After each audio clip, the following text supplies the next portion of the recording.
Jokes, विनोद. Video शेवटपर्यंत पहा आणि लाईक करा. बायको: आहो ऐकलत का? नवरा त्रासलेल्या स्वरात: काय बोल. बायको: या महिन्यात मी तुमच्याशी कमी भांडणार आहे. नवरा: अरे वा, कसं काय? बायको: कारण हा महिना 28 दिवसांचा आहे.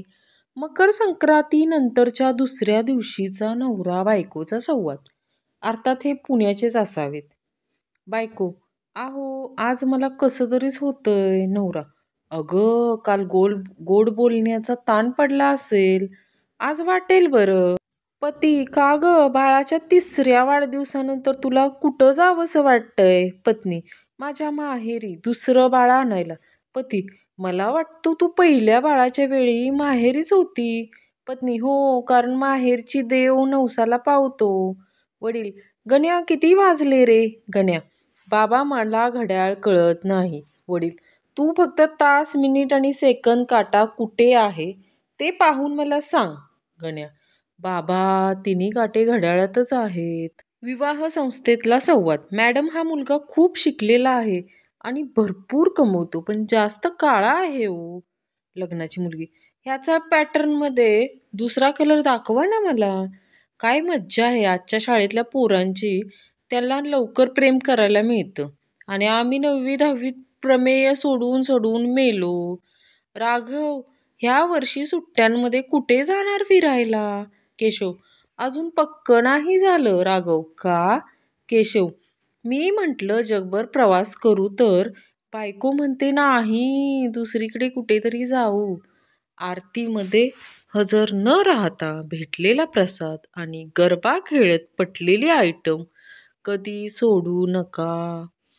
अमित: मला फोनवर धमक्या मिळत आहेत. पोलीस: कोण आहे जो तुला धमक्या देत आहे? अमित: फोनवाले बोलत आहे, जर बिल नाही भरलं तर कापून टाकेन. गंपू: नवीन खाते उघडण्यासाठी बँकेत जातो, अर्ज घेतो, पण तो भरण्यासाठी दिल्लीत जातो. का? कारण फॉर्मवर लिहिलेलं असतं कॅपिटलमध्ये भरा. बबडी: अरे देवा देवा, काय हे? आज उद्यानात एवढी कागद कसली पडली आहेत? बंड्या: अगं काल पालिकेने निवेदन नाही का वाटली उद्यानात कचरा करू नये म्हणून, त्याच निवेदनांचे कागद आहेत ते. बंड्या: तुला सांगतो, जर मी एका श्रीमंत मुलीशी लग्न केलं ना, तर माझे सगळे प्रॉब्लेम संपतील. खंड्या: अरे मग लगेच करून टाक की. बंड्या: पण एक प्रॉब्लेम आहे यार. खंड्या: अरे त्यात काय, अशी कितीतरी मुली तयार होतील की. बंड्या: हो, मुली तयार होतील ना, पण माझी बायको नाही ना तयार होणार. संजू: गुरुजी, माझ्या गृहपाठाच्या वहीवर तुम्ही काय शेरा मारला आहे?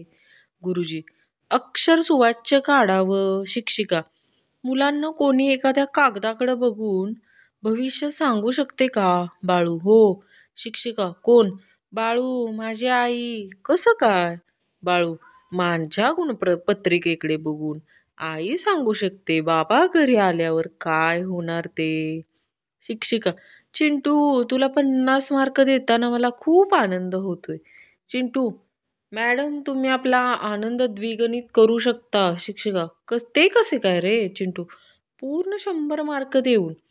चला लग्न करूया गर्लफ्रेंड बॉयफ्रेंडला. आता आपल्या लग्न करायला पाहिजे. बॉयफ्रेंड: ते ठीक आहे, पण आपल्याशी लग्न करणार तरी कोण? माणूस जेव्हा लग्नाच्या आधी कुण्या स्त्रीचा हात पकडतो तेव्हा ते प्रेम असतं, पण लग्नानंतर तो तिचा हात पकडतो तो स्वतःचा बचाव असतो.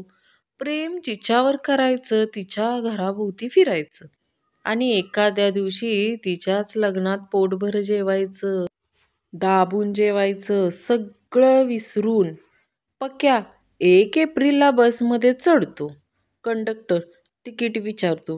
राजा: 10 रुपये देतो आणि तिकीट घेतो आणि कंडक्टरला म्हणतो, एप्रिल फूल, माझ्याकडे पास आहे. लग्नाच्या पंक्तीत गंगाराम बराच उशीर जेवत असतो. एक माणूस विचारतोय, किती तिमे झालं, किती जेवत आहात गंगाराम? माझा कधीच झालंय हो, पण लग्नपत्रिकेत जेवणाची वेळ 1 ते 4 दिली आहे म्हणून जेवतोय अजून. एकदा मुलगी बघायचा प्रोग्राम असतो तेव्हा मुलीला प्रश्न विचारतात. पाहुणे गाऊन दाखवा. मुलगी वाळत घातलेला गाऊन घेऊन येते. पाहुणे वाळू द्या. मुलगी ही घ्या वाळू. मी आज चेहऱ्याच्या एका बाजूला डव लावला आणि एका बाजूला बायकोने कानाखाली लावली. कानाखाली लावलेली बाजू बघा जास्त चमकत होती. एका सरकारी ऑफिसात अकाउंटंट पदासाठी भरती सुरू होती. मुलाखत घेणाऱ्यांनी विचारलं, 2 अधिक 2 किती? उमेदवाराने इकडे-तिकडे पाहिले आणि विचारले, किती दाखवायचे आहेत? त्याची निवड झाली बघा. जगाच्या दूर एका प्रेम नगरीत आपलं छोटंसं घर असावं आणि मध्ये आपली कोंबड्यांची पोल्ट्री असावी. वाटायचे आयुष्य जगावे फक्त तिच्यासाठी. जिवंत राहावे फक्त तिच्यासाठी. पैसा कमवावा फक्त तिच्यासाठी. सांगेल तसं वागावं फक्त तिच्यासाठी. तिच्या होला हो म्हणावं फक्त तिच्यासाठी. तिला हवं ते द्यावं फक्त तिच्यासाठी. मी फक्त म्हणे, अगं मला जरा गायच्या पाण्याला पैसे देतेस का? एकदा मी माझ्या हृदयाला विचारलं, प्रेम काय आहे? हृदयानं क्षणाचाही विलंब न करता पटकन सांगितलं, हे बघ माझं काम आहे रक्तप्रवाह पाहणे. हे आउट ऑफ सिलेबस प्रश्न मला बघ विचारू नको. एक 12 वर्षाचा मुलगा 18 वर्षाच्या मुलीला म्हणतो, मुलगा आय लव्ह यू. मुलगी स्टुपिड इतका लहान आहेस आणि मला प्रपोज करतोस? मुलगी बर मग तुझ्या लहान बहिणीला माझ्याकडून सांग प्लीज प्लीज प्लीज. सुंदर मुलीच्या प्रेमात पडणारे सगळेच संसारात यशस्वी होतात असे नाही. पण जीवन सुंदर बनवणाऱ्या मुलीच्या प्रेमात पडणारे 100% यशस्वी होतात.